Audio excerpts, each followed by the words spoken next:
Greetings from Kyiv, Ukraine. The following is a conversation with Mr. Maxim Timchenko. Maxim is CEO of DTEK, Ukraine's largest private energy company and the biggest investor in Ukraine since the war began. Since the 24th of February 2022, the full-scale invasion of Ukraine, the Russian Federation has systemically targeted Ukrainian energy infrastructure, seeking to plunge the country into darkness. In this interview, I'm going to ask Maxim about his company's experience of the attacks, his experience of keeping the light on, and finally, what learnings we can take from this experience in terms of guaranteeing energy security in an increasingly complex system of tomorrow. So, let's begin. Maxim, firstly, thank you very much for your time.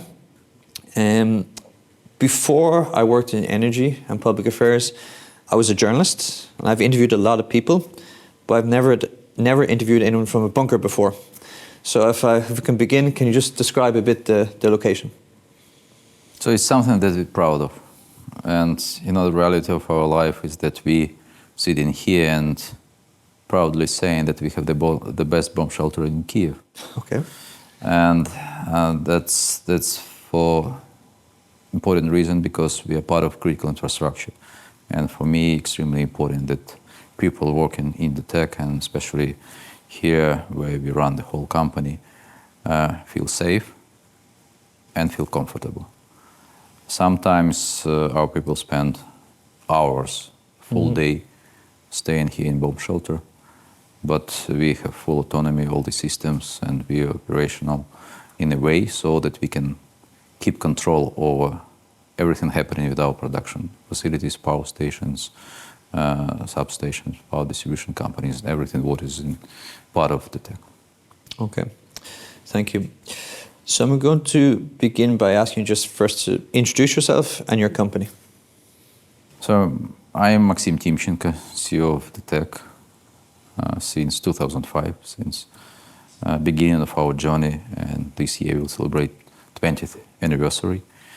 So we are here in Kyiv, where our headquarters located, as well as in Amsterdam and London. So, but all operations in Ukraine managed from here. Very clear. So I'm going to begin by first discussing the Russian attacks, and we can go into details in the various waves. But if I can ask, can you just give a snapshot of what you've experienced the past 3 years? So I experienced, I would say, past 10 years the war in Ukraine. Because for our company in particular, and for our people, and for me personally, this war started in 2014. You know that originally we are from Donbass, from Donetsk. Everything started in Donetsk, and our first production assets located in Donbass. And of course, we had full experience of the war back to 2014. Unfortunately, we had to leave our hometown.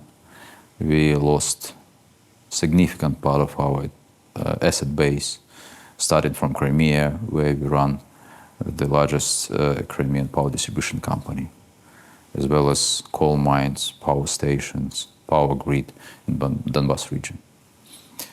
But our response to this loss was to build new and better. And actually, since that time, we built wind parks to replace coal power station lost in Donbass, replacing in terms of generation capacity. So we invested heavily in renewables and building wind and solar farms, so that by end of 2019, we had 1 gigawatt of capacity of solar and wind farms. And then we come to February 2022. Probably the life of all Ukrainians changed in this day, because the whole country had first experience of real war, as probably we touched in 2014-15. So, and we are at war. We are fighting, and if we're talking about our company, we call it energy war, because we have full responsibility for keeping lights on in Ukraine for 3 years, nearly 3 years already. And as I said, it's changed our life, it changed our plans, but it didn't change our mission to bring lights and warmth to our people.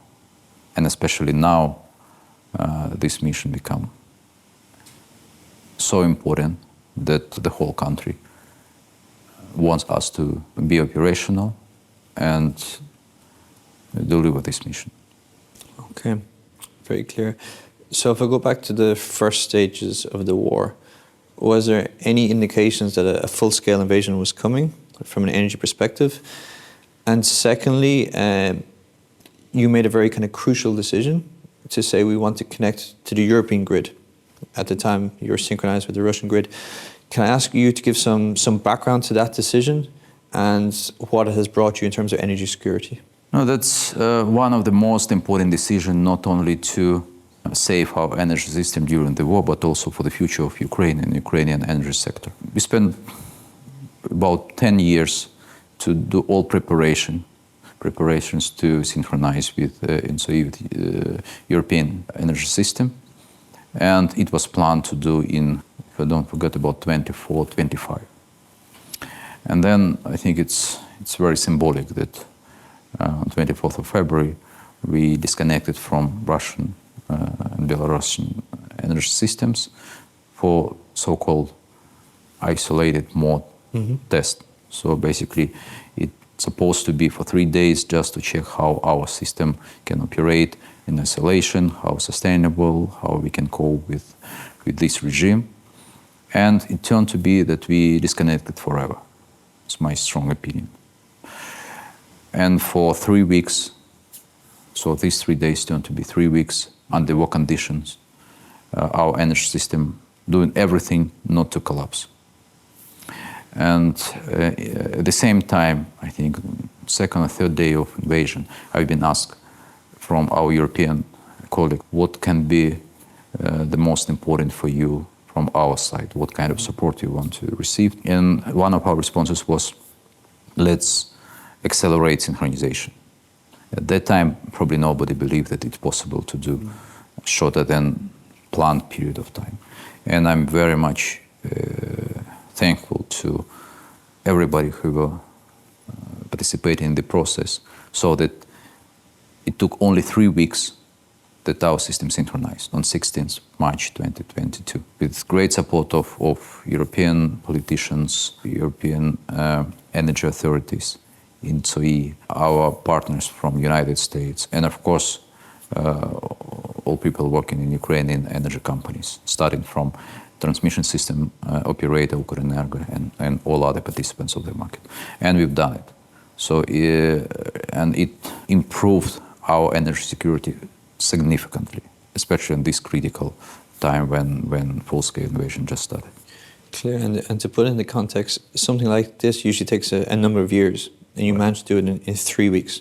Absolutely, yes. Oh, okay.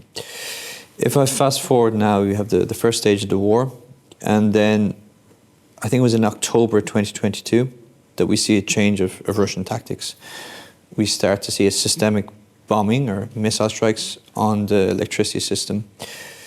First, I can ask, were you surprised that the Russian Federation decided to go after the energy infrastructure assets? No, actually, as I said, we experienced it 2014, 2015, when they were shelling our power stations and coal mines. So basically, nothing can surprise from Russians at the moment. So they crossed all red lines and everything to destroy our life.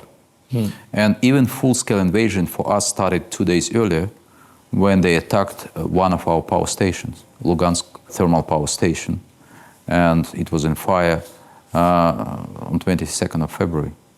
So that's why it was not surprising for us. The scale, probably something that was surprising for our company. And they started doing it gradually, as you rightly said, at 22. They started attacking mostly transmission lines, substations, and in grid infrastructure. And then basically their primary idea was to destroy all connections in our energy grid, so that sources of generation disconnected from sources of consumption. As you know, we have quite significant generation generation facilities western part of Ukraine, but consumption mostly central and eastern. And they basically wanted to break the whole power grid into the island so that we cannot connect and that we cannot deliver this power to the big cities where it's consumed. Clear. So first they go for the grid infrastructure, and then you're saying as the war progressed, they switched tactics somewhat and target more the centralized generation. And we speak of centralized generation, so they're attacking your thermal power plants, they attack hydro, to some extent nuclear. That's what we've seen? Yeah, exactly. That's what we know. You know that backbone of our energy system is nuclear, so producing more than 55%. And of course nuclear and thermal and hydro was built 60, 70 years ago under Soviet Union. And of course Russians have all details about this power station, where they're located, and what the most the weakest point of these two to target. So, and basically it started from, as you said, grid infrastructure, and moved to power generation itself. So for nuclear, they're still not there to attack power stations, and I hope it's something that probably third parties will stop Russians to attack, but they destroy substations and transmission lines connecting nuclear to the grid. But for thermal and hydro, they have any limits. So they attack directly power stations, and probably you've seen consequences of these attacks. Yes, I visited one of the thermal plants yesterday, and the strikes itself, it's a combination of drone, missiles. Is there any defense against those kind of strikes? Of course. So 2024 was the most dramatic year for us, for our thermal power stations, because since March 2024, they started these massive combined attacks with missiles and drones. And last year it was 10 massive attacks of our power stations. And 1 year ago, of course, air defense system was not so strong as it is now. I can say it openly. Unfortunately, they were reaching targets and did massive destruction of our power units and all infrastructure, transformers, substations, and everything related to our power generation. At some point of time, in the middle of 2024, 90% of the DTEK's power generation were destroyed or damaged.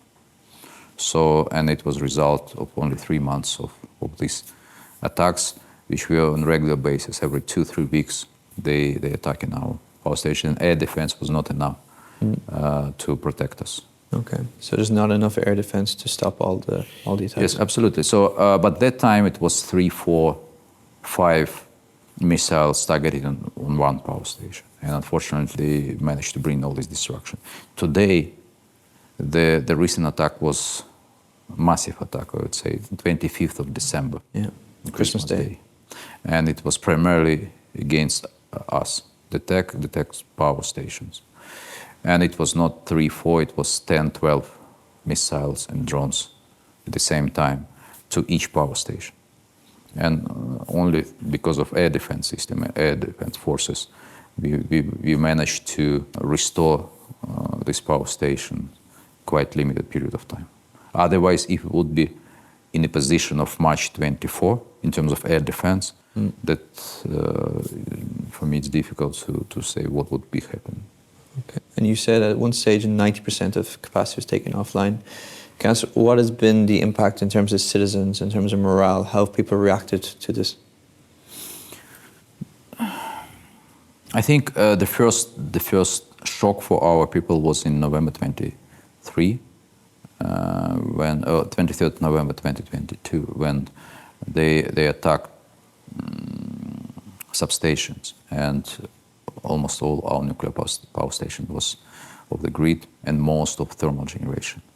So at that time we had about 85% of people and consumers of power in blackout situation, when basically somebody showed me the pictures from the space when on the globe, on the earth, Ukraine was one dark hole, from the space. So, and of course, when we had such a destruction and such damage to our power station, the whole system in Ukraine was sustained. Of course, we had blackouts, we have power outages for 7-8 hours, but it was in summertime, and it was not so dramatic consequences as it would be when temperature is low. But still, since it was for several weeks, of course, for people, it was a difficult time. And our responsibility was to improve it as soon as we can.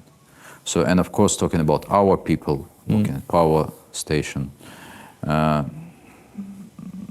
course, if you leave your parents, your grandparents building this power station and the whole of your life around this power station, and your kids growing in this village, in this town, and you see that everything what makes your life real destroyed, then it's not easy for us, and especially for managers at power stations, for directors of power stations, to bring this morale back and encourage people to keep working and keep fighting in our case.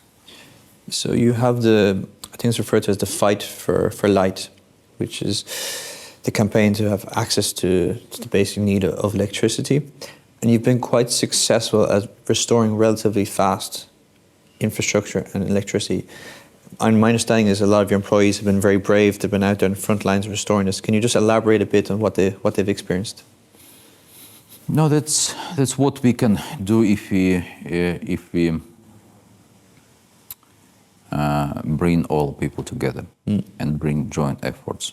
So you know that we diversify energy holding. We have coal mines, we have power distribution facilities, we have thermal power stations, and basically we bring people from all other companies together. So after attack, for example, coal miners come to our power stations. They clean the site, help us to clean the site.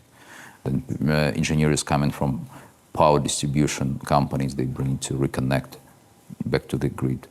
And of course, people working for the power station itself in different positions, they do all types of work.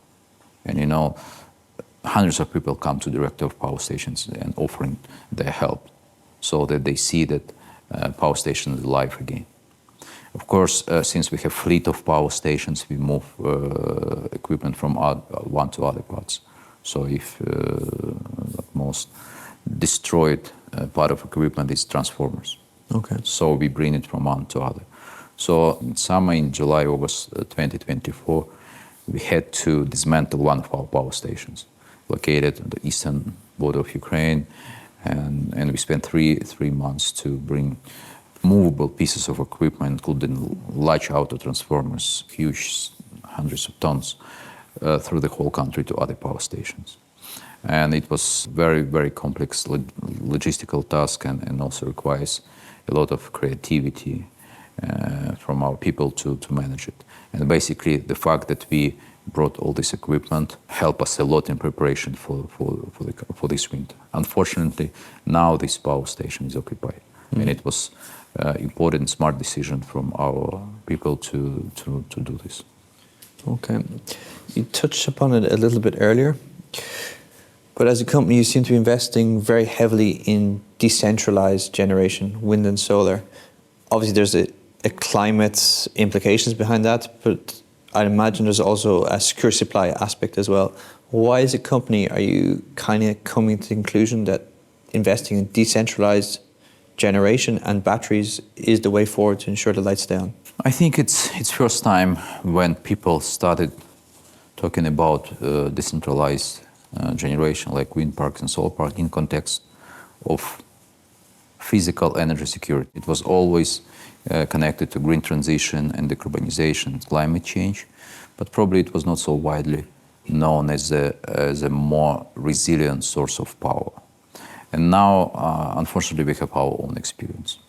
Thermal and nuclear power stations are the big target. Can be easily destroyed by 1 to 3 missiles. For the same capacity of one power unit, which is 300 megawatt, if we're talking about wind park, it's 50 turbines. Yeah. There is no chance that 2-3 missiles can destroy it.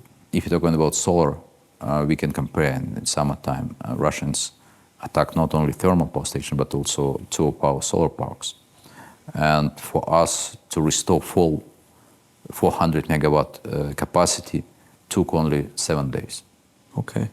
So, and basically that's another demonstration that it's much more resilient, it can be fixed much faster, the cost of this much lower than thermal power station as we have in portfolio.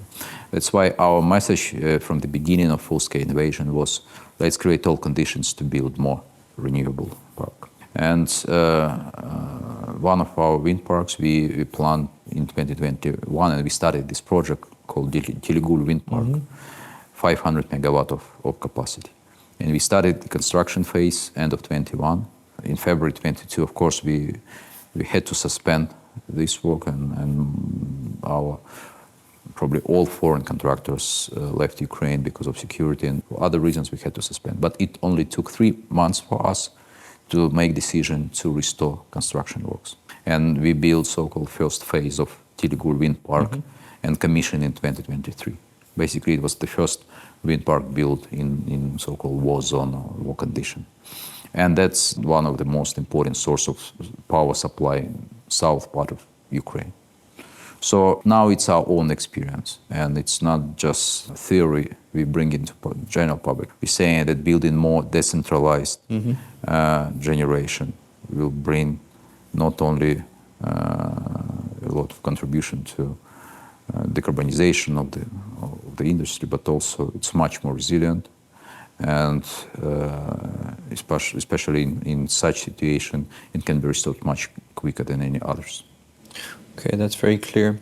And in terms of secure supply and keeping the lights on, beyond decentralized generation, is there any other takeaways you've had from the war? You've touched upon the importance of, I guess, cooperation with the military defense sector, interconnections. Kind of, what are your key takeaways in terms of ensuring secure supply during wartime?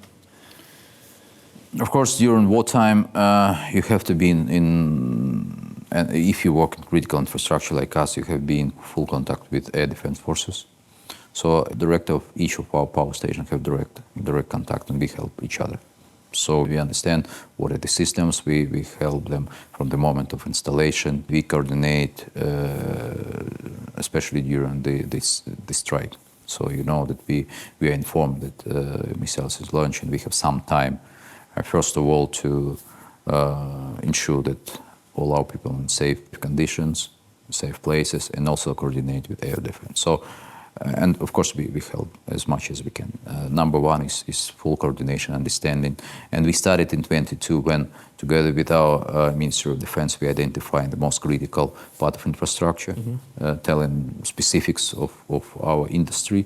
And now we have full clarity what should be protected as a first priority and others, and what are the best tools to protect our power station and other facilities. So it's number one. Number two, as you said, supply chain. So for supply chain in our situation, what saved us for third winter already is cooperation with our colleagues from other energy companies and among our power station. So when full-scale invasion started, we have overcapacity by about 40% in general in the system. So, and we have spare equipment and spare parts located at different power stations. And after each strike, we speak to our colleagues and see what can be moved from one to other place. So it's absolute joint efforts, teamwork. And I always say that probably it's first time when we are not competitors. We are fighting together, and with great support of Ministry of Energy and coordination role. So number two is to be together, to help each other, and only joint efforts can help you to restore as quickly as possible. Of course, support of our partners, and as we already touched this topic, synchronization extremely important, because now we have a reserve capacity of about 2.5 gigawatt as an import from neighboring countries, but also all other support.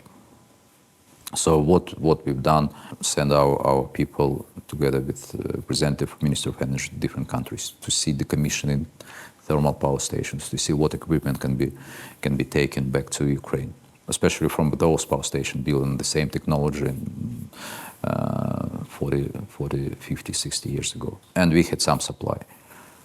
Of course, financial support and placement of new orders and production of transformers, it's helped a lot, not only us, but Ukrenergo transmission system operator. So, and we very much appreciate it for such support.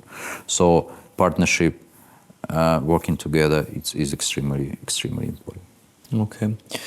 And is there anything else, if I look from a Western perspective, is there anything else you would like to see from Western companies besides equipment, investments? What can we do to help?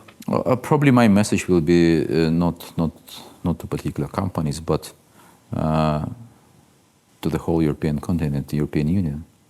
It's time to become independent. We, being Europeans, we couldn't afford that 40% or more consumption of gas was relied on Russia and all the others. So I think number one is to become independent.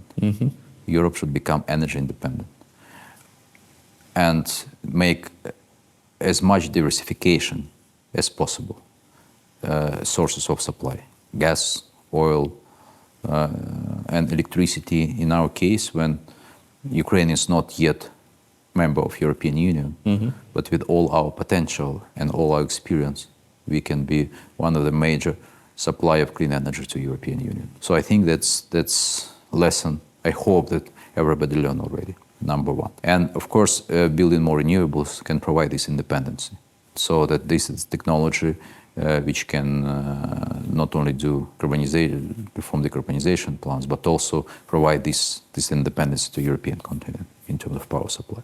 Of course, partnerships, working together, and finding the way that we cooperate is also something that European companies should think about. You cannot rely only on yourself, especially in critical situations as we experience. Okay. And final stage, I just want to look ahead. What does the future energy system of Ukraine look like? The war will end one day. We don't know when, but it will end one day. How do you foresee the future energy system of Ukraine? I think we will become one of the first energy system of this scale, being producing only clean energy. And basically, in generation mix, we'll have nuclear and renewables, including hydro, as a major sources of power. We have enormous potential in wind and solar. We have, I think, one of the strongest experience in operating nuclear, so new technologies can be easily brought to Ukraine. We need to do more investments in power grid to support growth of renewables, and the DTEK is already doing it through investments in battery storage. And also we're proud that now we're in the process of realization 200 megawatt battery storage project to be commissioned in October this year. So we are synchronized with the European countries. We need to build more transmission lines so that we become one of the major exporters of clean energy to European Union. That's what I see how Ukraine will look. And with such a destruction, I think Ukraine has a chance to build brand new, digital, innovative energy system. And I hope that one day we will become benchmark for other countries. What does it mean, energy system of the future? So my final question is, I just want to ask, are you optimistic about the future? I know on a personal level you're a big fan of Alexander Usyk. I'm Irish, so I'm more a Tyson Fury man myself. His parents are from Ireland. But what we've seen is that the more committed, the more agile fighter has won out against the bigger guy. So I just want to ask a bit, are you optimistic about the future? You just said good parallel in our fight as well. Ukraine is smart, agile. We are fighting for our land, and we know how to defeat big guys. And of course I'm optimistic, because in my personal opinion, we already have victory. Sitting here after 3 years of full-scale invasion, as everybody saying we were given three days or 3 weeks. What we have? We are investing in Ukraine. As you know, DTEK is the largest investor during the war. And only during 1 month in January, we announced 2 projects for the total investment 650 million euro over the next 2 years. Battery storage 200 megawatt and second phase of Telegul wind park for 150 million. So I think it's all demonstration that we are optimists. We are optimistic about future of the tech, of our energy system, and of course the future of Ukraine. And that's the message I brought to Davos last week. Invited investors, companies, financial institutions to come to Ukraine now, to start investing in Ukraine now, to start investing in future member of European Union. And I think